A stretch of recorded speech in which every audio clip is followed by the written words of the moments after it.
Hello students, I hope कि आप सब स्वस्थ होंगे। तो बच्चों, आज मैं आपकी कक्षा 6 की पुस्तक हमारी विरासत इसका पाठ 22 गढ़ केसरी अनुसुईया प्रसाद बहुगुणा इस पाठ को लेकर आई हूँ। और आप इस पाठ के अंत में इसी से संबंधित कुछ महत्वपूर्ण प्रश्नों के उत्तरों को भी जानेंगे। तो बच्चों, चलिए ज़्यादा देर न करते हुए शुरू करते हैं हमारा आज का पाठ नंबर 22 गढ़ केसरी अनुसुईया प्रसाद बहुगुणा। तो आप जानेंगे कि गढ़ केसरी अनुसुईया प्रसाद बहुगुणा जी कौन थे और उन्हें गढ़ केसरी की उपाधि क्यों दी गई थी। गढ़वाल क्षेत्र में स्वतंत्रता आंदोलन की अलग जगाने और साहसिक नेतृत्व करने वाले प्रमुख सेनानी थे अनुसुईया प्रसाद बहुगुणा। तो ये कैसे व्यक्ति थे? ये लोगों में स्वतंत्रता आंदोलन की अलग जगाने वाले थे और साहसिक नेतृत्व करने वाले प्रमुख सेनानी थे। गढ़ केसरी के नाम से लोकप्रिय अनुसुईया प्रसाद जी का जन्म 18 फरवरी सन 1894 को नंदप्रयाग में हुआ था। तो बच्चों, इनका जन्म कहाँ हुआ था? नंदप्रयाग में। कब हुआ था? 18 फरवरी 1894 को। उनके पिता का नाम गोकुलानंद बहुगुणा था और उनकी जो प्रारंभिक शिक्षा कहाँ हुई थी? नंदप्रयाग में हुई थी। उन्होंने पौड़ी से हाई स्कूल, अल्मोड़ा से इंटरमीडिएट और इलाहाबाद विश्वविद्यालय यहाँ प्रयाग से इन्होंने स्नातक और कानून की पढ़ाई पूरी की थी। इलाहाबाद विश्वविद्यालय में पढ़ते हुए अनुसुईया प्रसाद जी के मन में देशभक्ति की भावना जोर मारने लगी। उन्हें तहसीलदार की नौकरी मिल गई थी, लेकिन स्वतंत्रता आंदोलन में कूदने के इरादे से उन्होंने नौकरी छोड़ दी। तो इन्हें देखिए बच्चों, कितना बड़ा पद भी दिया गया था तहसीलदार का, लेकिन अपने भारत देश की स्वतंत्रता के लिए उन्होंने इस नौकरी को भी छोड़ दिया और वो कौन से आंदोलन में कूद पड़े? स्वतंत्रता आंदोलन में। और वो क्या करने लगे? उसके बाद वकालत करने लगे थे। उन्होंने सन 1919 में गढ़वाल की ओर से कांग्रेस के अमृतसर अधिवेशन में भाग लिया, जिसमें इन्होंने अपने विचारों से राष्ट्रीय नेताओं को बहुत क्या किया? प्रभावित भी किया। सन 1919 और 1920 के असहयोग आंदोलन के दौरान बहुगुणा जी ने गढ़वाल में घूम घूम कर जनता को जागृत किया था। सर्वाधिक प्रसिद्धि उन्हें कुली बेगार प्रथा को मिटाने से मिली। तो सबसे ज़्यादा जो उन्हें प्रसिद्धि मिली थी वो किस चीज़ के लिए? कुली बेगार प्रथा को मिटाने के लिए। उस समय ग्रामीण जनता को अपने गांव में दौरे पर आने वाले अंग्रेज अफसरों के लिए खाने पीने की व्यवस्था करनी पड़ती थी। तो बच्चों, जब हमारा देश आज़ाद नहीं हुआ था तो हमारे जो भारत की आम जनता थी वो बहुत ज़्यादा अंग्रेज अफसरों के नियम और कानूनों से परेशान थी। तो जैसे गांव में अगर अंग्रेज अफसर दौरा करते थे या आते थे, तो वहाँ की गांव की जो सीधी सादी भोली भाली जनता थी, उन्हें बिना कुछ रुपये दिए हुए अंग्रेज अफसर अपना सारा उनसे सामान एक स्थान से दूसरे स्थान पर ले जाने को बोलते थे और बहुत ज़्यादा उन्हें प्रताड़ित भी करते थे, परेशान भी करते थे। और अंग्रेज अफसरों के लिए खाने पीने की व्यवस्था भी आम जनता को करनी पड़ती थी। देखिए, उनके बिस्तर, बर्तन, चारपाई, कुर्सी, मेज आदि सामान को दूसरे गांव तक पहुंचाना पड़ता था। यह बेगारी ग्रामीणों को अनिवार्य रूप से करनी पड़ती थी। तो यही जो कार्य है वो ही किस नाम से जाना जाता था? कुली बेगार। क्या? कुली बेगार, इस नाम से ये जाना जाता था। जब जो ग्रामीण जनता थी उन्हें बिना किसी रुपए के अंग्रेज अफसरों के सारे सामान को एक स्थान से दूसरे स्थान पर पहुंचाना होता था और अंग्रेज अफसरों के जो भी खाने पीने की व्यवस्था थी उन्हें पूरी अच्छे से उन्हें निभानी होती थी। तो यही जो प्रथा थी कुली बेगार प्रथा कही जाती थी और इसके लिए उन्हें कोई भी भुगतान नहीं दिया जाता था। और अगर कोई ग्रामीण जो सीधा साधा व्यक्ति था, अगर थोड़ा सा भी उससे कोई गलती हो जाती थी तो उन्हें बहुत ज़्यादा मारा पीटा भी जाता था। अनुसुईया प्रसाद बहुगुणा ने सन 1921 में कुली बेगार प्रथा के खिलाफ गौचर के पास ककोड़ा खाल में संघर्ष का बिगुल बजाया। तो ये जो प्रथा थी ये अनुसुईया प्रसाद बहुगुणा जी को बिल्कुल भी अच्छी नहीं लगी, इसीलिए उन्होंने सन 1921 में इस प्रथा का खुलकर विरोध किया था। वहाँ पर गढ़वाल के डिप्टी कमिश्नर दूसरे कई अधिकारियों के साथ दौरे पर आए थे। बहुगुणा जी ने वहाँ जाकर ग्रामीणों द्वारा अंग्रेजों के लिए लाई हुई खाद्य सामग्री को फिकवा दिया।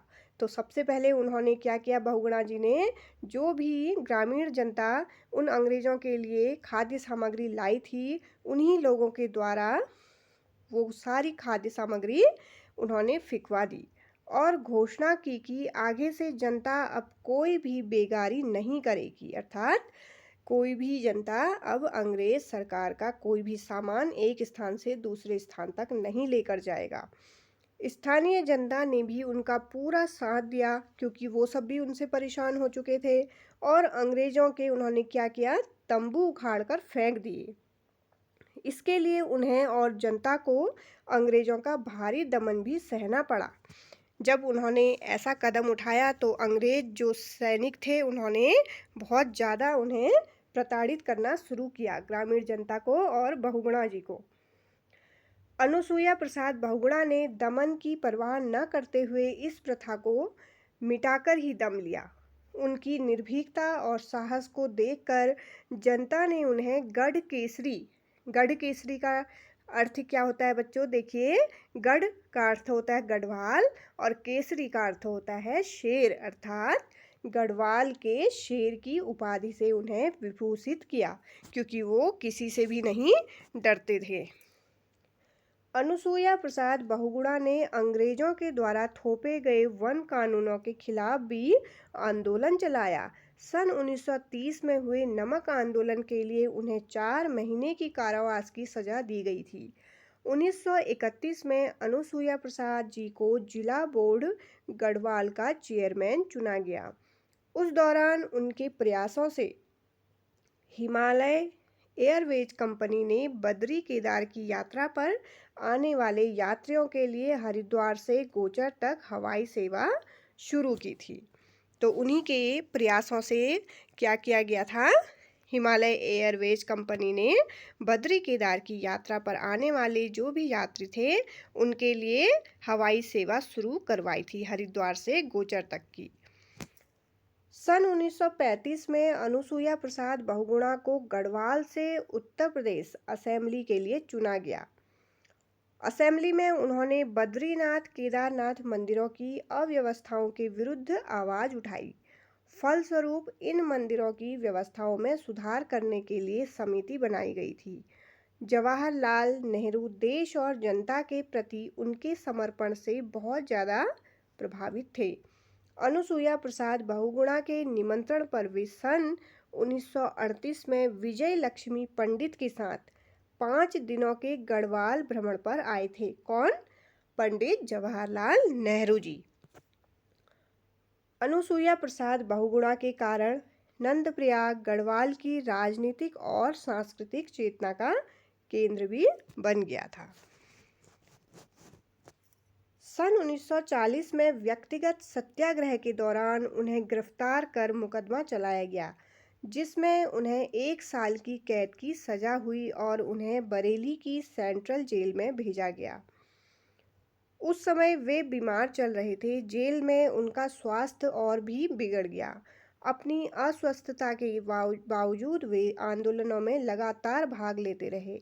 सन 1942 के भारत छोड़ो आंदोलन के दौरान उन्हें घर में नज़रबंद कर दिया गया था। लगातार आंदोलनों में भाग लेने और अथक परिश्रम के कारण उनका स्वास्थ्य गिरता चला गया। जिसके चलते 12 मार्च 1943 को 49 वर्ष की अल्प आयु में, देखिए बच्चों कितनी अल्प आयु के थे वो, केवल 49 वर्ष की, और उनका उस समय निधन हो गया। वे जीते जी भारत की आज़ादी नहीं देख सके, पर उनके जैसे ही अन्य वीर सपूतों के प्रयासों से उनकी मृत्यु के महज 4 वर्षों के बाद सन 1947 में हमारा देश स्वतंत्र हो गया।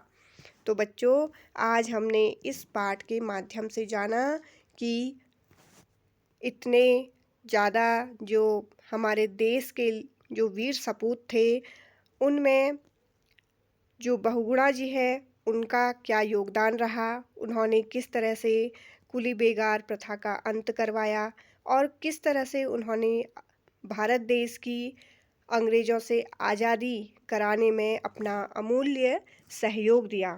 तो चलो बच्चों, अब हम इसी पाठ से संबंधित महत्वपूर्ण प्रश्नोत्तरी को भी देखेंगे।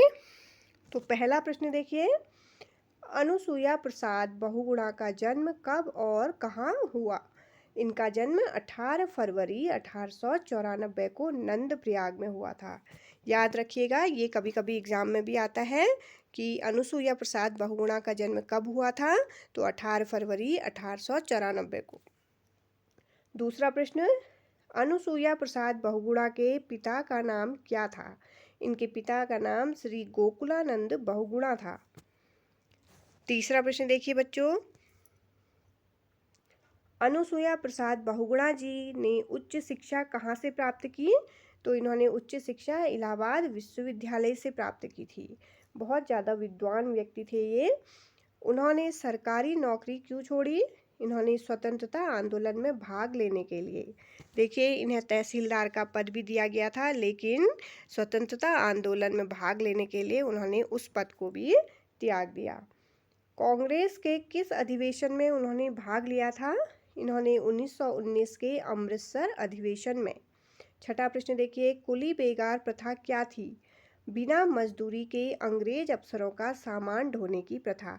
आपने बहुत जगह पढ़ा होगा कि कुली बेगार प्रथा के बारे में, तो अब आपको पता चल गया होगा कि कुली बेगार प्रथा क्या थी, जिसमें बिना मजदूरी के सामान्य भारतीय जनता को अंग्रेज अफसरों के खाने पीने का सामान एक स्थान से दूसरे स्थान पर पहुंचाना होता था। यही प्रथा कुली बेगार प्रथा के नाम से प्रसिद्ध थी। कुली बेगार प्रथा आंदोलन कहाँ और कब शुरू हुआ? तो ये जो आंदोलन था, इसका विरोध किया था बहुगुणा जी ने सबसे पहले, और 1921 में ककोड़ा खाल गोचर के पास से ये इसकी शुरुआत की गई थी। अनुसुईया प्रसाद बहुगुणा जी को गढ़ केसरी की उपाधि क्यों मिली? तो क्यों मिली थी? इनके साहसिक नेतृत्व और निर्भीकता के कारण, क्योंकि केसरी का अर्थ होता है शेर, और शेर कैसा होता है? बिल्कुल निर्भीक होता है। प्रश्न नंबर 9, उन्होंने किन कानूनों के विरुद्ध आंदोलन किया? उन्होंने अंग्रेजों द्वारा बनाए गए वन कानूनों के विरुद्ध संघर्ष शुरू किया था और विरोध प्रारंभ किया था। 10वां प्रश्न देखिए, नमक आंदोलन में भाग लेने पर उन्हें क्या दंड मिला? तो उन्हें 4 महीने की जेल या कारावास झेलना पड़ा था। 11वां प्रश्न देखिए, अनुसुईया प्रसाद बहुगुणा जी की जिला बोर्ड गढ़वाल के चेयरमैन कब बने? तो ये सन 1931 में ये गढ़वाल के चेयरमैन बने थे, जिला बोर्ड। 12वां प्रश्न देखिए बच्चों, अनुसुईया प्रसाद बहुगुणा जी के प्रयासों से कौन सी हवाई सेवा शुरू हुई थी? ये हरिद्वार से गोचर तक की हवाई सेवा शुरू हुई थी। 13वां प्रश्न, उन्हें उत्तर प्रदेश असेंबली के लिए कब चुना गया था? तो सन 1935 में। 14वां प्रश्न देखिए बच्चों, भारत छोड़ो आंदोलन के दौरान अनुसुईया प्रसाद बहुगुणा साथ क्या हुआ था? उनके साथ क्या हुआ था? तो उन्हें क्या किया था? अनुसुईया प्रसाद बहुगुणा जी को नज़रबंद कर दिया गया था। 15वां प्रश्न देखिए, अनुसुईया प्रसाद बहुगुणा जी का निधन कब हुआ? तो इनका निधन हुआ था 12 मार्च सन 1943 को। और ये वीर सपूत जिन्होंने जीवन भर भारत की स्वतंत्रता के लिए संघर्ष किया, तो इनकी मृत्यु देखिए केवल 49 वर्ष की आयु में हो गई थी और 1947 यानी कि इनकी मृत्यु के देखिए 4 साल बाद ही हमारा देश आज़ाद हुआ था। और लेकिन ये पहले ही मृत्यु को इन्होंने आलिंगन कर लिया था, जिस वजह से फिर ये उस समय भारत की स्वतंत्रता नहीं देख पाए थे।